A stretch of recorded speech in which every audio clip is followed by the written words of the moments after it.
देश में नोटबंदी के बाद कालाधन पर बहस तेज हो गई तो पहली बार आम लोगों का ध्यान उन पार्टियों की ओर भी गया जो सिर्फ चुनाव आयोग के रिकॉर्ड में है, जो चुनाव नहीं लड़ती, सिर्फ चंदा इकट्ठा करने में व्यस्त और मस्त रहती हैं। अब ऐसे राज सामने आने लगे हैं जिनसे यही लग रहा है कि राजनीतिक पार्टी बनाना ऐसा धंधा बन गया है जिससे लिप्त होकर भी कॉलर सफेद की सफेद ही रहती है।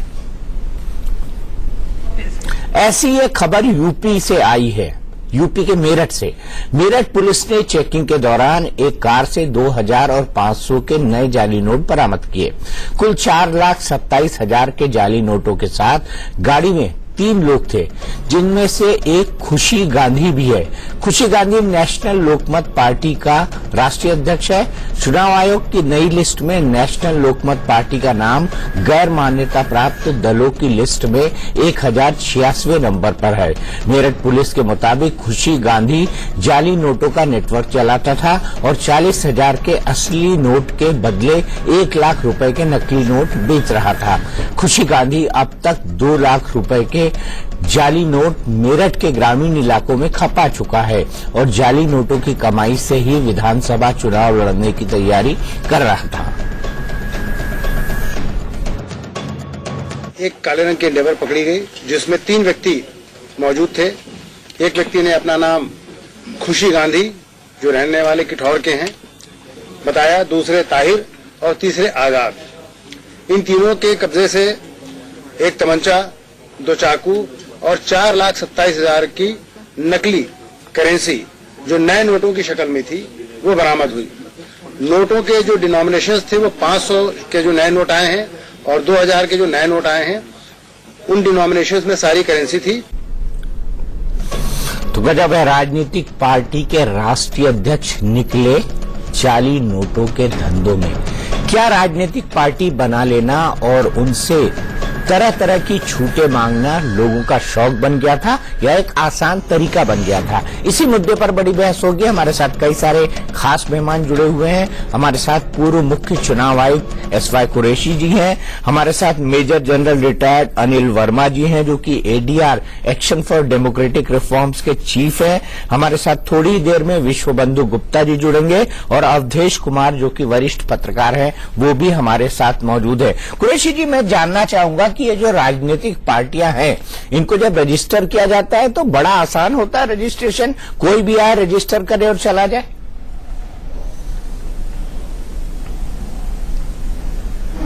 बिल्कुल, बहुत आसान है। पहले तो 9 या 11 लोग चाहिए होते थे, अब 100 वोटर्स होने चाहिए। 100 वोटर जब लिख के देते हैं कि जी हमने एक पार्टी बनाई है, उसको हम एडवर्टाइज कराते हैं, 30 दिन का नोटिस देते हैं ताकि अगर किसी को आपत्ति है तो वो बताए।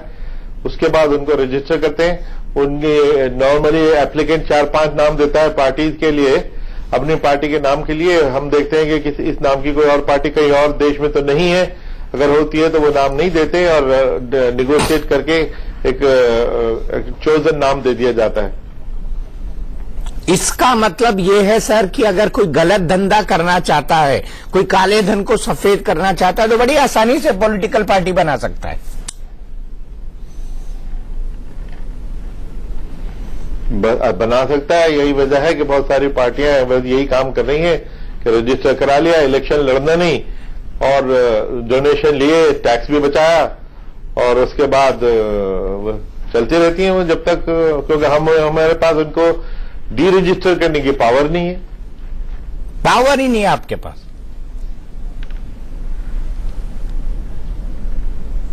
जी, आप डी लिस्ट कर सकते हैं, डी रजिस्टर नहीं कर सकते। डी लिस्ट और डी रजिस्ट्रेशन में अंतर क्या है?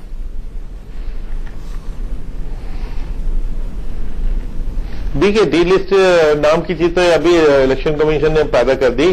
कानून में सिर्फ 2 चीजें हैं, रजिस्ट्रेशन और रिकॉग्निशन। रजिस्टर का प्रोसेस जो मैंने बताया कि कोई भी पार्टी अपने को रजिस्टर कर सकती है, उसको रिकॉग्निशन मिलता है उनके जो इलेक्शन में परफॉर्मेंस होता है उसके बेसिस पे, जिसमें कम से कम 6% वोट मिलना चाहिए उनको, और उसमें कि विधानसभा में कितने एमएलए हो, लोकसभा में कितने एमपीज हो, अगर एक एमपी है तो कितने एमएलए हो, ये कई उसमें कॉम्बिनेशन है। लेकिन उस बेसिस पे अच्छा परफॉर्मेंस हो तो इनको रिकॉग्नाइज करते हैं। उसमें 1900 पार्टियों में से सिर्फ 7 नेशनली रिकॉग्नाइज पार्टीज हैं और 58 स्टेट रिकॉग्नाइज पार्टीज हैं। उनको कुछ बेनिफिट्स दिए जाते हैं। उनको एक तो free air time, free electoral roll, और उनके जो कैंपेनर्स हैं, नेशनल पार्टी के 40 स्टार कैंपेनर्स, स्टेट पार्टी के 20 स्टार कैंपेनर्स की लिस्ट जो पहले से हमको दे दी जाती है, उनको ट्रैवल करने के बाद और उनके खर्चों में नहीं गिना जाता। बिल्कुल। वर्मा साहब, आपको क्या लगता है? आपको लगता है कि किस तरीके से ये राजनीतिक दल जो कि न चुनाव लड़ते हैं न दल का कोई और इस्तेमाल करते हैं, फर्जीवाड़ा करते हैं, क्या आर्थिक रूप से इनकी मैल प्रैक्टिसेस होती हैं?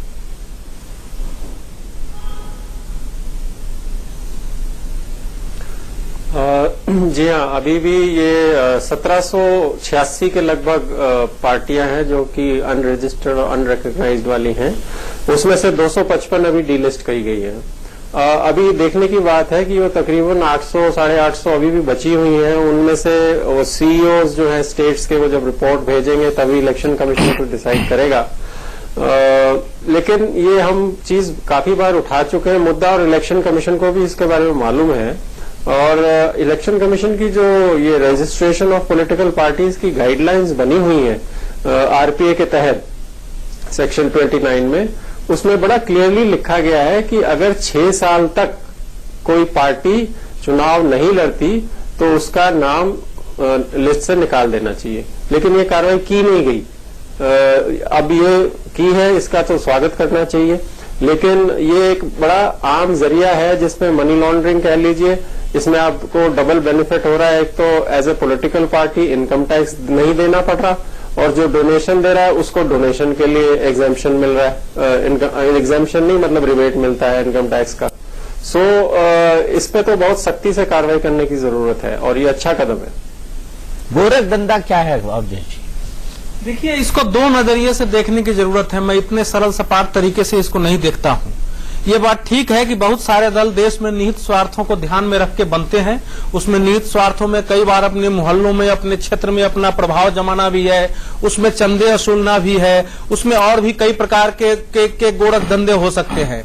और ऐसे दलों को अगर चुनाव आयोग कदम उठाता है कि इन दलों की सफाई हो और इससे राजनीतिक तंत्र की सफाई हो, तो उसका समर्थन किया जाना चाहिए, क्योंकि लोकतंत्र की जड़ों में ये मट्ठा डालते हैं। लेकिन इसका दूसरा पक्ष भी है, और दूसरा पक्ष ये है कि मान लीजिए किसी बहुत ही ईमानदार और अच्छे व्यक्ति ने एक अच्छी विचारधारा को लेकर, आदर्शों को ध्यान में रख के कोई दल बनाया, उसने बहुत कोशिश की, उसको लोग नहीं मिले। आम आदमी पार्टी जैसे नहीं, आम आदमी पार्टी तो कह रहे हो बहुत ज्यादा हाई फाई से ही बड़ी थी। वो पंचतारा संस्कृति के आंदोलन से निकली हुई एक पार्टी है, उसको तो आप नहीं गिन सकते हैं। लेकिन ऐसे अनेक लोग होते हैं जो कि अच्छी विचारों को लेकर के और उसके कारण दल बनाते हैं, लेकिन न उनको संसाधन मिल पाते हैं, न उनको लोग मिलते हैं, और इसके आधार पर वो चुनाव नहीं लड़ पाते। तो क्या उनको हम उन्हीं की श्रेणी में रख के धोखेबाज कह सकते हैं? पहली बात तो यह है।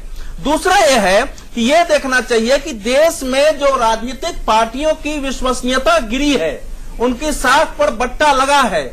वो जो दल इस समय बड़े बड़े दल जो देखे जा रहे हैं, चाहे वो के राष्ट्रीय स्तर के हो, क्षेत्रीय स्तर के हो, उनके चरित्र और उनके रोल के कारण उनको बट्टा लगा है, या इन छोटे छोटे दलों के कारण बट्टा लगा है? तो आपका निष्कर्ष आएगा कि छोटे छोटे दलों में गड़बड़ियां हो सकती हैं, लेकिन राजनीतिक तंत्र को बट्टा लगाने का काम इन बड़ों दलों ने किया है, जिनको कि दोनों ने किया है। लेकिन हम ये बोल रहे हैं कि ऑर्गेनाइज तरीके से, किस तरीके से ब्लैक मनी को व्हाइट करने का धंधा, मनी लॉन्ड्रिंग इन पॉलिटिकल पार्टी के जरिए हो सकती है। हो सकता है, ये हो सकता है। तो हम लोग कहते हैं कि बड़े दलों में भी अभी तक, मेरे का एग्जाम्पल देख लीजिए, एक उदाहरण दिया, अभी तक के हिसाब से बड़े दलों को 20,000 के नीचे गुप्त चंदा लेने का अधिकार है। अब वो ज्यादातर बहुजन समाज पार्टी जैसी पार्टी कहती है कि 20,000 से ज्यादा तो हमको चंदा मिलता ही नहीं है। आप क्या कर सकेंगे? करोड़ों रुपए उनको चंदे मिलते हैं। तो सवाल यह है कि बड़ी पार्टियां ऐसा नहीं करती है ना, ये भी हम नहीं कह सकते हैं। इसलिए मेरा कहना है कि राजनीतिक तंत्र की सफाई बहुत जरूरी है, लेकिन वो सफाई जो है वो राजनीतिक के अंदर से निकलेगा, लोगों के जन दबाव से निकलेगा। ठीक है विश्व बंधु गुप्ता जी, हमने ऐसे कई नेता देखे हैं जिनकी पर्सनल वेल्थ जब वो राजनीति की शुरुआत करते हैं जीरो होती है, लेकिन जब वो राजनीति के पीक पर जाते हैं या कहीं पहुंच जाते हैं तो खरबों रुपए होती है। इतनी दौलत वो इनकम टैक्स रिटर्न में बाकायदा दिखाते भी हैं। नोन केसेस हैं, मैं किसी का नाम नहीं लेना चाहूंगा, लेकिन आपसे जानना चाहता हूं कि आखिरकार सरकारें ऐसे लोगों पर कार्रवाई क्यों नहीं करती। ये भी तो ब्लैक मनी को व्हाइट करने की सबसे बड़ी दुकानें हैं, ये पॉलिटिकल पार्टी के नेता।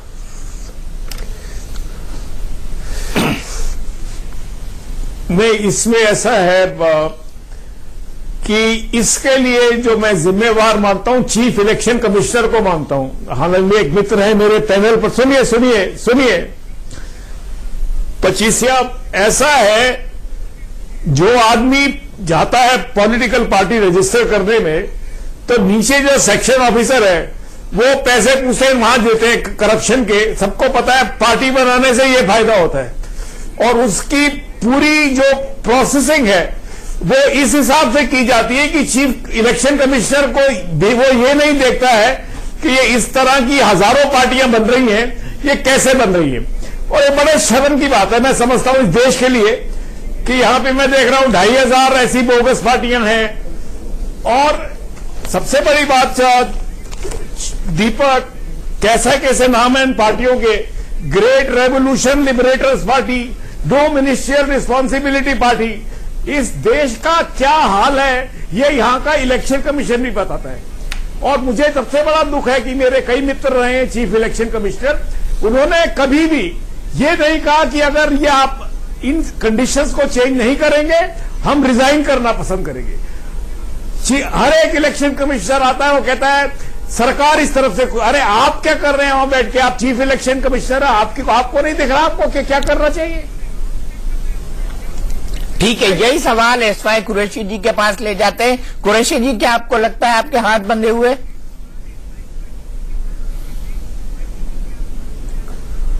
पता नहीं गुप्ता जी क्या बोल रहा है, इनको तो फिगर्स भी इन्होंने मिक्सअप कर दी। हजारों पार्टियां पिछले 70 साल में 1900 के करीब पार्टियां बनी हैं, उनमें से एक ये भी इनको मालूम होना चाहिए, फैक्ट्स इनको पूरे मालूम नहीं चाहिए, इतनी अथॉरिटी से ये बोलने लग गए कि ये केस सुप्रीम कोर्ट तक गया था कि हम कुछ पार्टियों को डी रजिस्टर करना चाहते थे। सुप्रीम कोर्ट ने कहा कि साहब आप करने की पावर नहीं है, और वो पावर स्पेसिफिकली आपको के पास होनी चाहिए थी। तो हमने कहा कि ठीक है, हम सरकार से कहते हैं एक्ट बनाएं, एक्ट में तरमीम करें।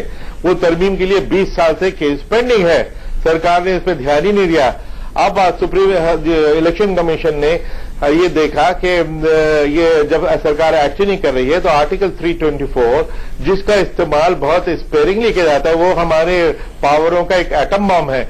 एटम बॉम्ब रोज यूज नहीं किया जाता। हम इस उम्मीद में रहे कि सरकार इस एक्ट में अमेंडमेंट कर देगी, क्योंकि इस पे तो किसी कंसेंसस की जरूरत नहीं थी, किसी एग्रीमेंट की जरूरत नहीं थी।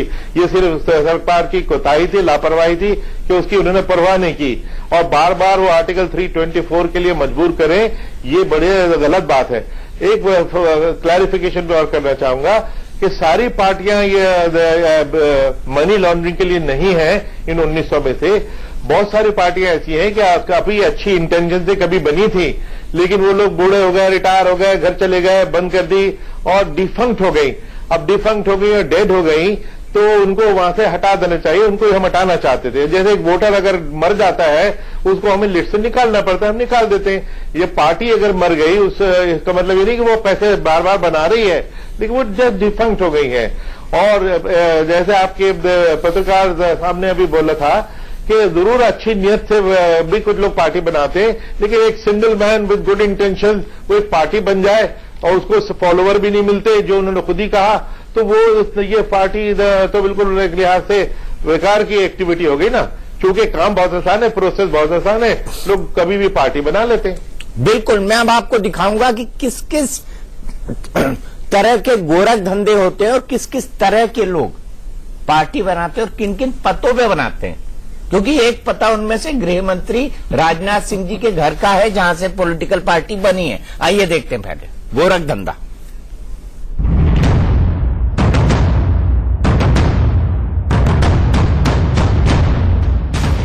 काला धन के खिलाफ मोदी सरकार की मुहिम शुरू हुई तो कई हैरतअंगेज काले चिट्ठे भी खुलकर सामने आने लगे। ऐसा ही एक चिट्ठा चुनाव आयोग की फाइलों से भी बाहर निकला है। चुनाव आयोग ने 255 ऐसी राजनीतिक पार्टियों की लिस्ट जारी की है जिन्होंने 10 साल से कोई चुनाव नहीं लड़ा। इनमें से कुछ ने सिर्फ चंदा जुटाया और कुछ फर्जी पते पर रजिस्ट्रेशन करा के जाने कौन सा गोल खिलाती रही। नई दिल्ली के इस बंगले में देश के गृह मंत्री का सरकारी आवास है, लेकिन चुनाव आयोग के रिकॉर्ड में ये बंगला all India progressive Janata Dal का हेडक्वार्टर है। दिल्ली की अकबर रोड का बंगलो नंबर 17 ये घर है देश के गृह राज्य मंत्री राजनाथ सिंह का। लेकिन इलेक्शन कमीशन के पास मौजूद दस्तावेजों के अनुसार ये घर ऑफिस है all India progressive Janata Dal party का। जी हाँ, कुछ इसी तरीके से फर्जी एड्रेस और फर्जी नामों पर देश में सैकड़ों राजनीतिक पार्टियां रजिस्टर्ड हैं और ऐसी आशंका शुरू से ही जताई जा रही थी कि इन पार्टियों के जरिए बड़ी संख्या में जो काला धन है उसको सफेद में बदला जा रहा है। और यही वजह है कि इलेक्शन कमीशन ने सख्ती दिखाते हुए 255 ऐसी राजनीतिक पार्टियां उनको चिन्हित करा है। ये तो सिर्फ नमूना भर है और ऐसे कई नमूने दिल्ली में भी मौजूद हैं, जहां वीवीआईपी लोगों के आवास को किसी गुमनाम राजनीतिक पार्टी का मुख्यालय बना दिया गया। नई दिल्ली के रकाबगंज रोड पर 5 नंबर कोठी में बीजेपी सांसद प्रहलाद जोशी रहते हैं, लेकिन चुनाव आयोग के रिकॉर्ड में ये भारतीय नवशक्ति पार्टी का मुख्यालय है। यहाँ पर कभी कोई पार्टी का ऑफिस था क्या आपके हिसाब से? हमको देखिए, हमको 2014 से जब मैं तीसरी बार चुन के आए, ये घर मुझे एक कोठी मुझे दिया गया है, तब से आज तक मैं एक कोठी में रह रहा हूँ। इधर कोई पार्टी, हम तो बीजेपी का है। अगर कुछ भी एक्टिविटी चलता है बीजेपी की एक्टिविटी, हम एज ए बीजेपी एमपी हम वी आर डूइंग एंड और उससे मुझे ज्यादा पता ही नहीं। दिल्ली के ही साउथ एवेन्यू में 148 नंबर की कोठी में लोकसभा सांसद नागेंद्र कुमार प्रधान रहते हैं। इसी पते पर ऑल इंडिया माइनॉरिटीज फ्रंट नाम की पार्टी रजिस्टर्ड है। पहले कोई रहता था, उसके नाम पे कोई कुछ रजिस्टर किया हुआ था, अभी कुछ नहीं है। अभी कुछ नहीं। I do not know the person also. Delhi के ही लक्ष्मीनगर इलाके में जो पता मातृभूमि रक्षा दल के मुख्यालय के तौर पर दर्ज है, वहां जाने पर मालूम हुआ कि यहाँ किसी पार्टी का दफ्तर कभी रहा ही नहीं। पहले यहाँ किसी ज्योतिषी का दफ्तर था। यहाँ पे तो एस्ट्रोलॉजी था, कोई ज्योतिषी थे, गुरु जी के नाम से जाने थे। तो कब से कर रहे थे? वो 12 साल से थे, फिर वो एक्सपायर हो गए। उसके बाद फिर प्रिंटिंग का कोई काम था। दिल्ली के निर्माण विहार इलाके में जिस पते पर भारतीय समता पार्टी का रजिस्ट्रेशन हुआ है, वहाँ पहले एक स्कूल चलता था। पहले एक वो होता था यहाँ पर शेमरॉक स्कूल होता था। उससे पहले आइडिया नहीं मिलता था। पहले रहते थे रेजिडेंस थे किसी की। जी, भारतीय समता पार्टी के नाम से कोई वैसे पार्टी का ऑफिस नहीं था? नहीं, हमारी नॉलेज में नहीं है। कितने साल से आप रह रहे हैं यहाँ पे? मेरे को यहाँ हो गए 25 से 30 साल। ऐसी पार्टियों की लिस्ट बहुत लंबी है और जाल पूरे देश में फैला हुआ है। Jammu Kashmir national democratic front नाम की पार्टी का दफ्तर खोजने पर भी नहीं मिलता, तो जम्मू में ही जिस मकान को सोशल मूवमेंट पार्टी का दफ्तर घोषित किया गया था, वहां रहने वाले भी हैरान थे कि उनके घर पॉलिटिकल पार्टी कब पैदा हुई। 10 साल पहले मौत हो चुकी है। उन्होंने इस पार्टी की शुरुआत की थी 12 से 13 साल पहले और अपने इसी घर के पते पर इस पार्टी को रजिस्टर कराया था। 10 साल हो गए उनकी मौत को और उसके बाद से पार्टी किसी तरीके से कोई काम नहीं कर रही है, लेकिन सरकारी कागजों में अभी भी ये पार्टी एग्जिस्ट कर रही थी। गुजरात के अहमदाबाद में राष्ट्रीय स्वराज्य परिषद का दफ्तर जिस बिल्डिंग में चुनाव आयोग के रिकॉर्ड में है, वहां 10 साल से काम कर रहे चौकीदार और लिफ्टमैन भी नहीं बता पाए कि यहाँ कभी कोई पार्टी दफ्तर था क्या। आपको सामने है, आपके ये JNJ, उस बाजू सुलेखा.com है, बीच में 2 है, वो सनी इलेक्ट्रिक और दूसरी है छोटी ऑफिस, और एक ये सिग्नल लाइट। पार्टी का कोई ऑफिस नहीं है? नहीं, कोई नहीं। राजनीतिक पार्टियों को न तो 20,000 से कम चंदे का हिसाब देना होता है और न ही इनकम टैक्स। जानकार मानते हैं कि ऐसे गुमनाम पार्टियों का इस्तेमाल काले धन को सफेद बनाने में होता है। इनका फायदा नेता भी उठाते हैं और कारोबारी भी। इलेक्शन कमीशन ने कई चिट्ठियां लिखी हैं, आई थिंक सन 2000 से लिख रहे हैं, 16 सालों से लिख रहे हैं सरकार को कि ये power representation of people act में अमेंडमेंट ले आइए और ये पावर इलेक्शन कमीशन को दे दीजिए कि जो पार्टी है वो पार्लियामेंट डिसाइड कर सकती है। अब ये सवाल बड़ा हो गया है कि जब सबको पता है कि राजनीतिक पार्टियों के नाम पर भी काले धन को ठिकाने लगाया जा रहा है और बड़ा घोटाला चल रहा है, तो फिर इसे रोकने की पहल क्यों नहीं करता? क्यों चुनाव आयोग की सिफारिशों को ठंडे बस्ते में डाल दिया जाता है? Bureau report, India news. तो इसी पर आगे हम बड़ी बहस करेंगे। कुरैशी जी, तो ब्रेक से पहले हम देख रहे थे कि किन किन पदों पर राजनीतिक पार्टियां रजिस्टर्ड है। मसलन एक पता 17 अकबर रोड का है, जहां पर भारत के माननीय गृह मंत्री राजनाथ सिंह रहते हैं। एक ऐसा ही पता एक मेंबर ऑफ पार्लियामेंट का है, उनको नहीं पता कि पॉलिटिकल पार्टी किसने रजिस्टर कराई है। एसवाई कुरैशी साहब, क्या इतनी सी बात नहीं समझ आती जो पार्टी को रजिस्टर करता है कि लुटियन जोन जो है वो वीवीआईपी इलाका है। अगर आप वीवीआईपी इलाके में पॉलिटिकल पार्टी शुरू करते हैं तो वाकई वो किसी पॉलिटिकल पार्टी के आदमी को ही अलॉटेड होगा और दो पॉलिटिकल पार्टी के साथ मेंबर हो नहीं सकते। तो ये प्रैक्टिकली पॉसिबल नहीं है, नियमों के हिसाब से पॉसिबल नहीं है, फिर हो कैसे जाता है?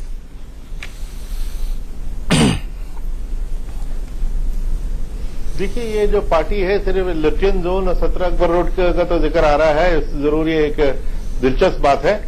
प्रोसीजर ये है कि जब ये पार्टी अप्लाई करती है तो उनको अखबारों में एडवर्टाइज करना पड़ता है और ऑब्जेक्शन इनवाइट किए जाते हैं कि भाई किसी को आपत्ति है तो बताइए।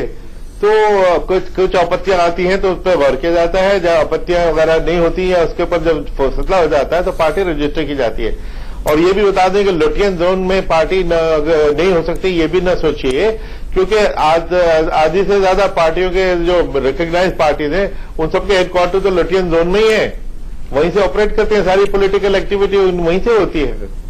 नहीं, मैं ये नहीं कह रहा। अगर आज की ये नौबत ना आई होती कि अगर 16, 17, 20 साल पहले, हाँ, मैं ये नहीं कह रहा था, मैं ये कह रहा था हम तो बीजेपी का मेंबर एक नई पार्टी कैसे खोल सकता है? आजकल, हाँ जी बोलिए। नहीं, अब उसमें उस वक्त आप ये देखिए, आज कोई राजनाथ सिंह हाथ रहते हैं, पार्टी कब रजिस्टर हुई थी वो डेट देखनी पड़ेगी ना कि उस वक्त क्या हाल था, कौन लोग रह रहे थे, कितने दिन से थे, ये पता नहीं ना। ये तफसील में जाए तो ये सामने आएगी। अच्छा, और अगर ये भी है कि अगर इलेक्शन कमीशन पार्टी रजिस्टर करने में बड़ी डेल करते जाए, महीनों लगाते चले जाए, तो होगा कि जी जानबूझ के डिले कर रहे हैं। तो प्रोसीजर अभी बड़ा सिंपल है और लॉ भी सरकार बनाई, तो हम इसमें से 1000 पार्टियों को तो 10 साल पहले साफ कर चुके होते। अनिल वर्मा जी, आप एग्री करते हैं एक्स चीफ इलेक्शन कमिश्नर साहब किससे?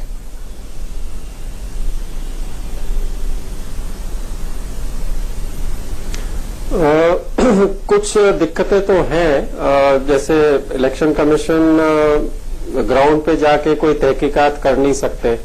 इसी प्रकार की प्रॉब्लम ये इनकम टैक्स रिटर्न्स जो पार्टियां भरती हैं उसमें भी आती है, क्योंकि हम उसमें काफी इनकंसिस्टेंसीज पाते हैं जब चेक करते हैं और हम कहते हैं कि भाई ये इसकी स्क्रूटिनी होनी चाहिए। तो इलेक्शन कमीशन कहता है हमारा पास इसके लिए मैन पावर नहीं है, ना हमारा चार्टर है।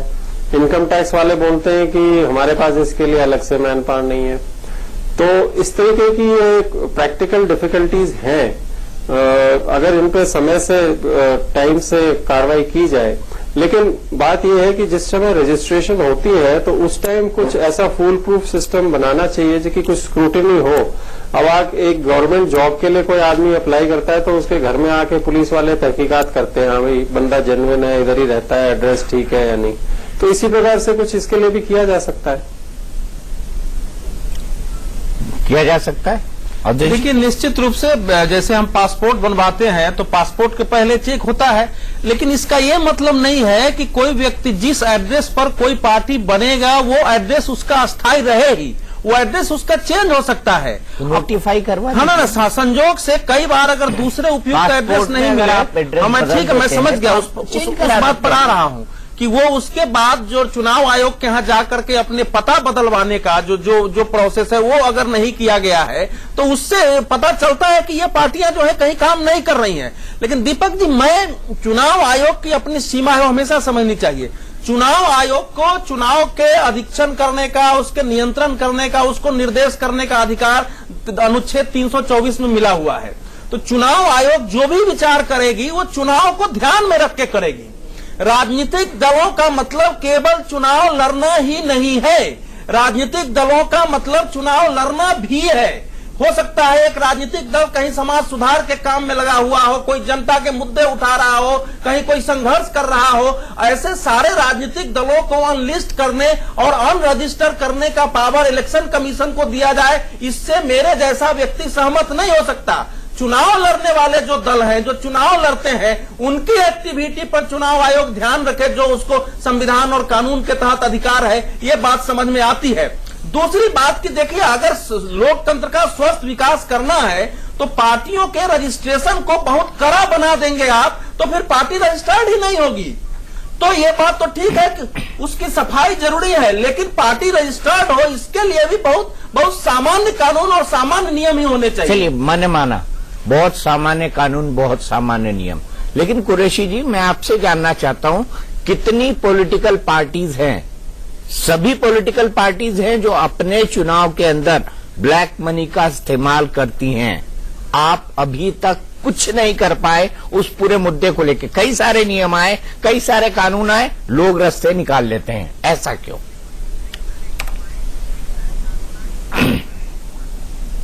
जी, ये जो ब्लैक मनी का इस्तेमाल इलेक्शन में, ये हमारे एक सबसे बड़ी समस्या है। बाकी इलेक्शन के सारे प्रणाली उसमें बड़ा सुधार हो चुका है। अब हमारे यहाँ कोई बूथ कैप्चरिंग नहीं होती, कोई लूटमार नहीं होती, गुंडागर्दी नहीं होती, लेकिन कैश ब्लैक मनी का इस्तेमाल चलता चला आ रहा है। हमने 2010 में एक एक्सपेंडिचर मॉनिटरिंग डिवीजन बनाई थी।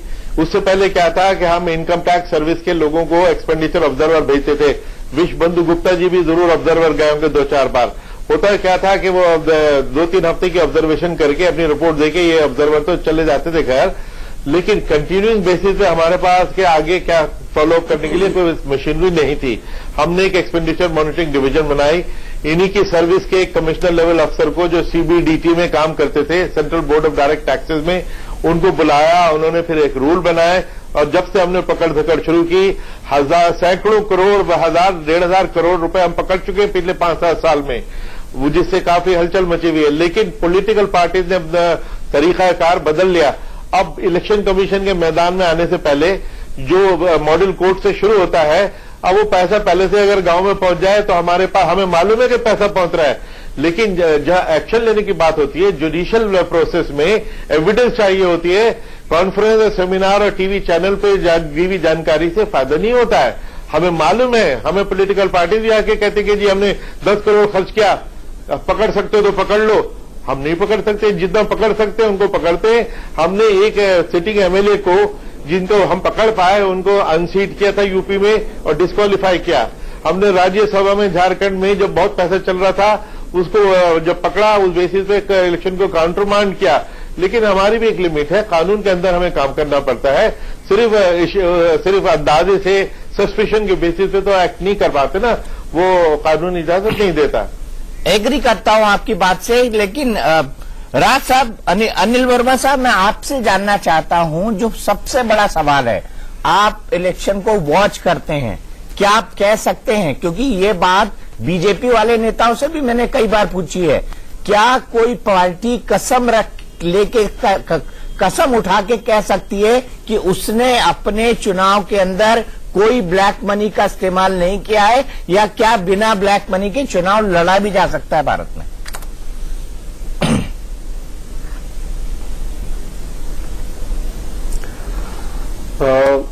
कोई भी राजनीतिक दल ऑफिशियल तौर पर तो ये कभी भी नहीं एक्सेप्ट करेगा कि ब्लैक मनी का इस्तेमाल हो रहा है, लेकिन जब इलेक्शन होते हैं तो सब देखते हैं। बड़े बड़े प्रोमिनेंट जो राजनेता हैं, उन्होंने खुद बोला है कि जी मैंने 8 करोड़ खर्च किए थे, कोई बोलता मैंने 10 करोड़ खर्च किए थे। तो लिमिट तो आपको मालूम है, कैंडिडेट की स्टेट्स के लिए 28 लाख कुछ है और लोकसभा के लिए 70 लाख है। और मजे की बात यह है कि जब ये रिटर्न्स का एक्सपेंडिचर रिटर्न्स सबमिट करते हैं इलेक्शन कमीशन को, तो 55 से 60% से ज्यादा कोई भी खर्च नहीं करता, लेकिन फिर कहते हैं कि इसके लिए और पैसा चाहिए हमको लड़ने के लिए। खैर वो एक अलग कहानी है, लेकिन सबसे बड़ा जो मुद्दा है वो चुनाव में बेतहाशा पैसे का खर्च, और उसका मूल कारण है ब्लैक मनी और करप्शन, इसी से पैदा होती है। अगर हम इस पर सीलिंग लगा दें, पॉलिटिकल पार्टीज के ऊपर अभी कोई सीलिंग ही नहीं है, कितना भी खर्च कर बिल्कुल, सकते मैं हैं। पॉलिटिकल तो पार्टी वो लोग की बात कर रहा हूँ। कैंडिडेट्स एक के ऊपर पेज पॉलिटिकल के पार्टी के नाम से पैसा एडवर्टाइजमेंट खर्च आते कर देते हैं, टीवी पर, रेडियो पर, पता नहीं किस किस तरह की एडवर्टाइजमेंट वाली फोन कॉल्स आती है, उस पर तो कोई सीमा ही नहीं है, कोई अंकुश ही नहीं है।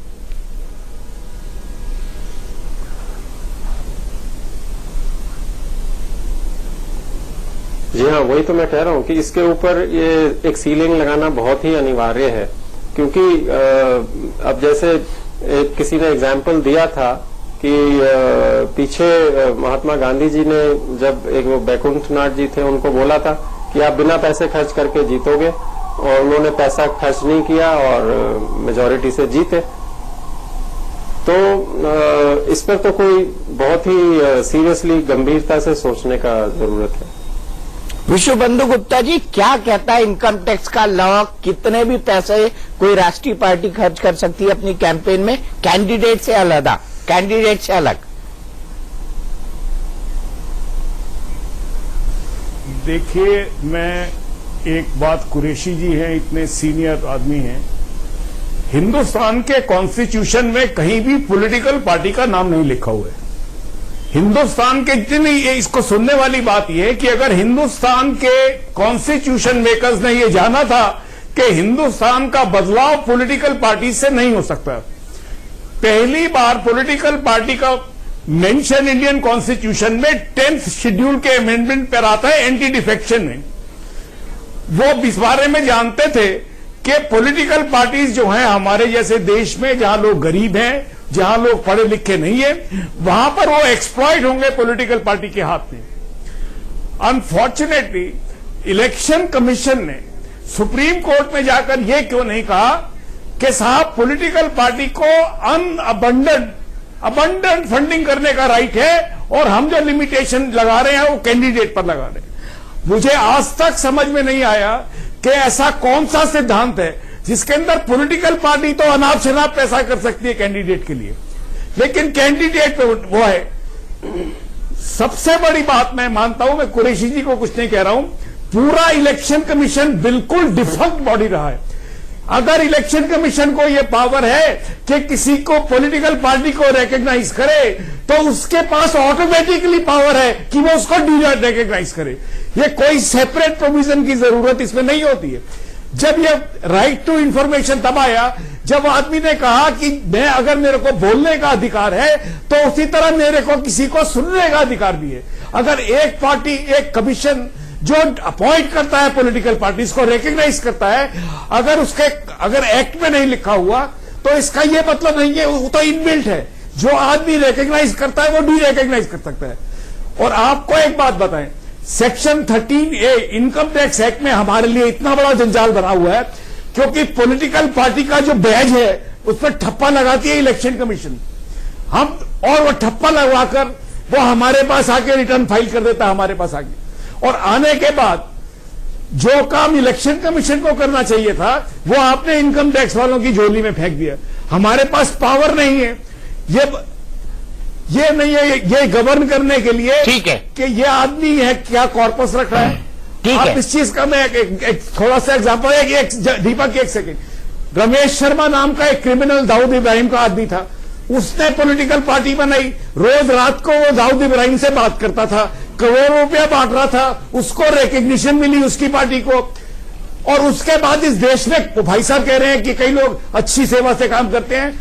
बहुत सारे लोग तो इसलिए पॉलिटिकल पार्टी बनाते हैं ताकि पैसा लेके वो किसी कैंडिडेट की वोटें काटेंगे। तो ये मामला क्रिमिनल मामला है। इलेक्शन कमीशन को सख्त होना पड़ेगा, सुप्रीम कोर्ट को बोलना पड़ेगा कि ये हमारे राइट्स हैं, अगर आप नहीं करेंगे तो चीफ इलेक्शन कमिश्नर रिजाइन कर दे। सबसे बड़ी बात, सबसे बड़ा सवाल कि क्या पॉलिटिकल पार्टी जो अंधाधुंध खर्च करती हैं, लोग आजकल एलिगेशन लगाने लगे कि आपने 5,000 करोड़ का इलेक्शन लगा, 6,000 करोड़ का लगा, इनकी पॉलिटिकल फंडिंग की जांच हो। ऐसा क्यों होता है और क्या इस पर कभी रोक लग सकती है? ब्रेक के बाद।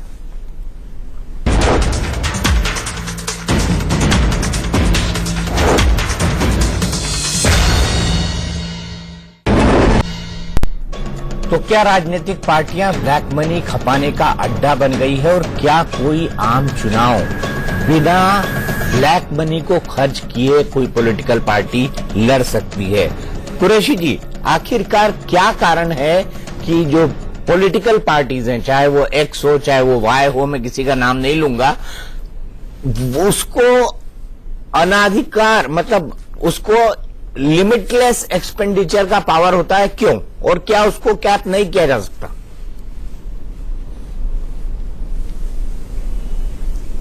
बिल्कुल आपने ठीक कहा, लिमिटलेस पावर पॉलिटिकल पार्टी को होना बिल्कुल गलत है कि कैंडिडेट के एक्सपेंडिचर पे तो लिमिट है। जैसे विधानसभा के इलेक्शन के लिए 28 लाख, उसकी पार्टी उसके पीछे 10-10 करोड़ खर्च कर दे तो वो एक्सपेंडिचर सीलिंग का मतलब क्या हुआ? ये बात भी ये हमारे इलेक्शन कमीशन के जो रिफॉर्म के प्रपोजल्स हैं अब 35 के करीब हो गए, बस वो जाके जमा होते रहते हैं, पॉलिटिकल पार्टीज को परवाह नहीं है। और देखिए ऐसी ऐसी रिडिकुलस सिचुएशन फिर पैदा हो जाती है।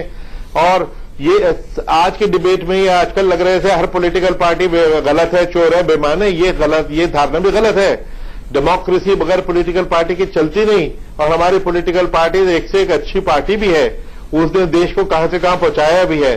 तो लेकिन अगर ये पॉलिटिकल पार्टियां बदनाम हो रही हैं कुछ लोगों के काले करतूत से, तो इसको सुधार करना भी पॉलिटिकल पार्टी का काम है कि पार्लियामेंट में एक्ट अमेंड करके इसको सुधार करें। और मैं उम्मीद कर रहा हूं सवाल ये कुरैशी साहब की अच्छी पॉलिटिकल पार्टी चुनाव आयोग को गंभीरता से क्यों नहीं लेती?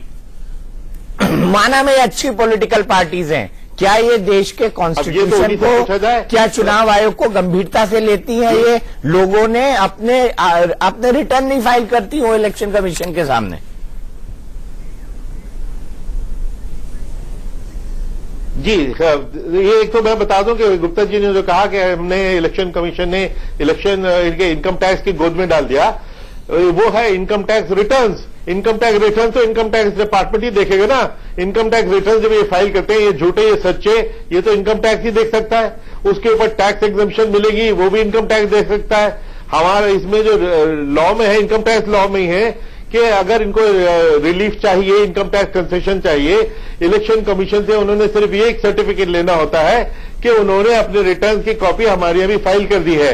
वो सिर्फ हम उसको स्क्रूटिनाइज कर नहीं सकते, हमारे पास तो पावर नहीं, हमारे पास तो इनकम टैक्स महकमा नहीं, महकमा उनका है। तो वो हम उनको एक सर्टिफिकेट दे देते हैं कि इन्होंने हमको रिटर्न दे दिए हैं जो हमने एग्जामिन नहीं किए, लेकिन इन्होंने दे दिए हैं, उस बेसिस पर आप इनको देना चाहें तो दे दीजिए, इस तरह दिया जाता है। दूसरे एक जो हमारी पावर की बात है, जब मॉडल कोड शुरू हो जाता है और हमारे मॉडल कोड का डंडा होता है तो हर पार्टी और हर गुंडा और हर बदमाश सीधा हो जाता है, लेकिन उससे पहले हमारे पास पावर नहीं है। और अगर मैं कहता हूं सिर्फ डी रजिस्ट्रेशन की पावर, हर किस्म की उल्लंघना करने पे, जिस शराइत के बेसिस पे उनका रजिस्ट्रेशन होता है उसकी उल्लंघना करें, कम्युनलिज्म कास्टिज्म की बात करें, बेईमानी करें, उस पर डी रजिस्टर करने की पावर दे दीजिए, आप देखेंगे कितनी जल्दी देश की राजनीति सुधर जाएगी। तो सवाल है, राजनीति को सुधारने की जरूरत है, लेकिन पहला कदम उठाया जाने वाला है। ब्लैक मनी को तो खत्म करने के लिए कदम उठा दिया गया, लेकिन काली राजनीतिक व्यवस्था को खत्म करने के लिए कदम कब उठाया जाएगा, हमें इसका इंतजार रहेगा। टुनाइट में आज के लिए इतना ही।